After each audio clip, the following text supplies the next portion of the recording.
What if I told you that somewhere in nature there might be fruits that glow in the dark? Imagine walking through a forest at night and seeing glowing berries hanging from trees like nature's own Christmas lights. Sounds like science fiction, right? Well, today we're diving deep into one of nature's most fascinating phenomena, bioluminescence. And we're going to explore a mind-bending question. Do bioluminescent fruits actually exist? And if they don single quotes could they? I'm your name, and welcome to a journey into the glowing world of nature's light show.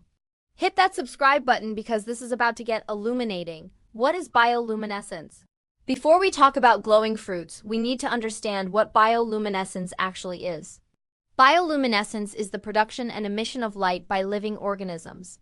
It's basically nature's version of a glow stick, but way cooler and infinitely more complex. Here's the science. Bioluminescence happens through a chemical reaction. An enzyme called luciferase acts on a light-emitting molecule called luciferin.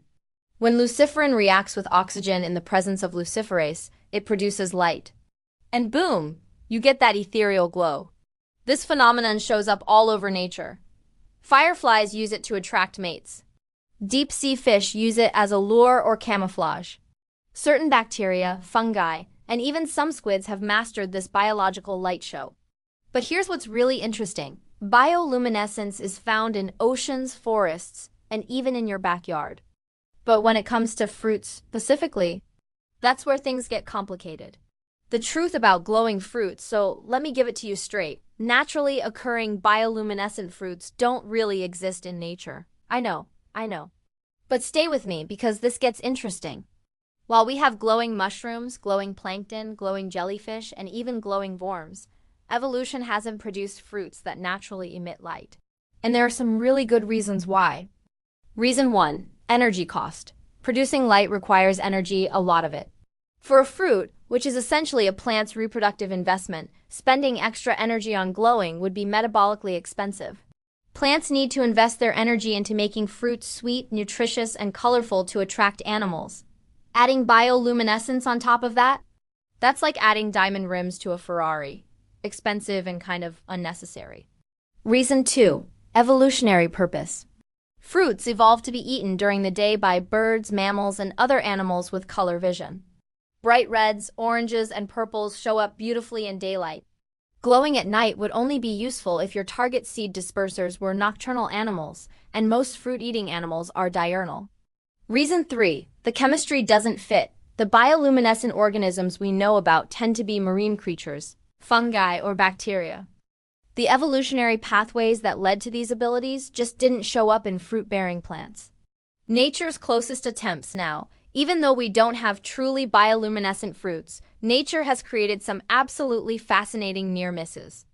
Example 1. Ghost plant, Monotropa uniflora, also called the Indian pipe. This plant is ghostly white and appears to glow in dim forest light. It's not actually bioluminescent. It just lacks chlorophyll and reflects light in a way that makes it look supernatural. It's essentially nature's optical illusion. Example 2. Fluorescent fruits. Some fruits can actually fluoresce, meaning they absorb ultraviolet light and re-emit it as visible light. Put certain flowers or fruits under a UV blacklight, and they'll glow. But this isn't the same as bioluminescence because they not generating their own light. They just transforming light from another source. Example 3. Bioluminescent fungi. Now, this is the real deal. There are over 80 species of fungi that produce genuine bioluminescence. The ghost mushroom in Australia, the bitter oyster in North America, and the incredible luminescent pinellus in Asia all glow green in the dark. But here's the kicker.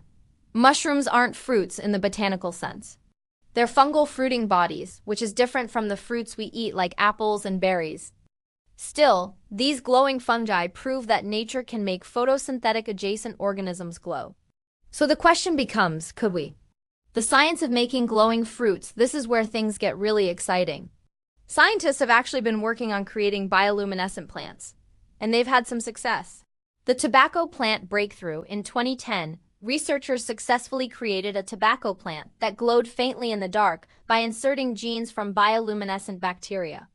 It wasn't bright, you'd need to be in a dark room to see it, but it worked. The glowing flower revolution more recently, in 2020, Scientists created plants that glow continuously by inserting genes from bioluminescent mushrooms. These genes encode the entire metabolic pathway for producing light, meaning the plant can make its own luciferin and luciferase without needing external chemicals. Could we make glowing apples? Theoretically, yes. With CRISPR gene editing and our understanding of bioluminescent pathways, we could potentially create apples, strawberries, or oranges that glow. But should we? That's a different question entirely. These would be genetically modified organisms, and introducing them into agriculture would require extensive testing for safety, ecological impact, and regulatory approval. Plus, there's the question of whether consumers would actually want to eat glowing fruit. The potential benefits. But imagine the possibilities: decorative glowing plants that don't need electricity, natural lighting in parks and gardens, trees that could illuminate pathways at night, or even using bioluminescent plants as bioindicators for pollution or contamination. The glowing future. So what does the future hold for bioluminescent fruits and plants? Several companies and research labs are actively working on this technology. Some envision glowing houseplants replacing lamps. Others imagine entire glowing forests that could reduce energy consumption in cities. The challenges ahead, making plants glow bright enough to be useful, is tough. Current bioluminescent plants are dim, about as bright as moonlight. To replace electric lights, they'd need to be much brighter, which means more energy consumption for the plant, which could affect growth and fruit production. There are also ecological concerns. What happens if glowing plants cross-pollinate with wild relatives? Could they disrupt ecosystems? These are questions that need careful scientific study. The wonder of it all, but yes, what I find most amazing about all of this. Whether we read talking about glowing jellyfish in the ocean, luminescent mushrooms in the forest, or engineered plants in a lab, we're looking at the same fundamental truth. Life found a way to make light. Not with electricity, not with combustion, but with chemistry. That's profound. And while nature may not have given us glowing strawberries, it gave us the blueprint. It showed us it's possible. And now human ingenuity is taking that blueprint and asking, what if? So, do bioluminescent fruits exist in nature? No. Could they exist in the future? Absolutely. The boundary between science fiction and science fact gets blurrier every day. And honestly, that's the most exciting part. What do you think? Would you want glowing fruit trees in your backyard? Or would you eat a genetically modified apple that glows in the dark? Let me know in the comments below. If you enjoyed this deep dive into nature's glowing wonders, smash that like button. Subscribe for more fascinating science content, and hit the notification bell so you don't miss our next video. Until next time, keep looking for the light, even in the darkest places. See you in the next one.